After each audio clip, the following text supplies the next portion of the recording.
All right, everybody, let's talk about today's market, January 29th.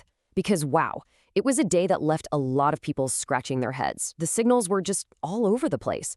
It felt like the market was trying to run a marathon in two opposite directions at the very same time. So today, we're going to try and make some sense of it all. Yeah, let's really unpack this, because this quote from the AGI Roundtable's morning report totally nails the weirdness of what we just saw. You've got people betting on a glorious AI-fueled future, and at the same time, they're buying insurance for the end of the world. That's the kind of messiness we're diving into today. So this brings us to what we're calling the great market paradox. I mean, seriously, how can you have pure greed and pure fear dominating the market at the exact same moment? When you look at the actual numbers from today, it's just wild. So, on one side of the scale, you've got this, the S&P 500 smashing through a massive, historic milestone, 7,000. You know what that is, right? That's pure risk on. That's investors feeling confident, optimistic, and just pouring money into that powerful AI narrative. But then, get this, on the very same day, gold, the ultimate risk-off asset, the thing you buy when you're scared, is also shattering its own records. And we're not talking about a little bump here. This is a massive flight to safety. It just doesn't add up. And you know, this confusion, it goes right to the very top. Even the Federal Reserve can't seem to agree on what's happening. Look, a 10-2 vote to hold rates, that's not a team that's on the same page. That's a team with some serious internal disagreement about where this economy is actually going. And that uncertainty, it just pours more fuel on the fire. Okay, so this split personality thing, it gets even crazier when you zoom in on the tech sector. That old playbook of just, buying the AI basket of stocks, yeah, you can pretty much throw that out the window after today's earnings reports. And this just lays it out perfectly. On the one hand, Wall Street is throwing a party for Meta. Why? Because they showed a clear line from all that crazy AI spending to actual, profit in their guidance. But then you look at Microsoft, and they got hammered. Same massive spending, but the market couldn't see that immediate payback. This was the question, the only question Wall Street was asking about Microsoft. And it's a question that wiped out a jaw-dropping $357 billion in market cap. Just gone. That was their worst day since the chaos of March 2020. The message is loud and clear. The blank check era for AI spending is over.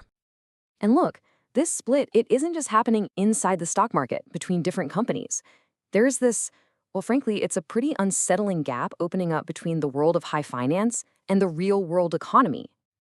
So if you're just looking at the headline numbers, things look pretty good, right? Strong GDP growth, corporate profits are handing in there. But then you look at what's actually happening on the ground, you've got giants like Dow and Amazon announcing huge layoffs, and they're not being shy about why. They're pointing directly at AI and automation. And here's the kicker. This isn't some far-off theoretical thing anymore. The same productivity gains that have the market so excited, they're being achieved by replacing people.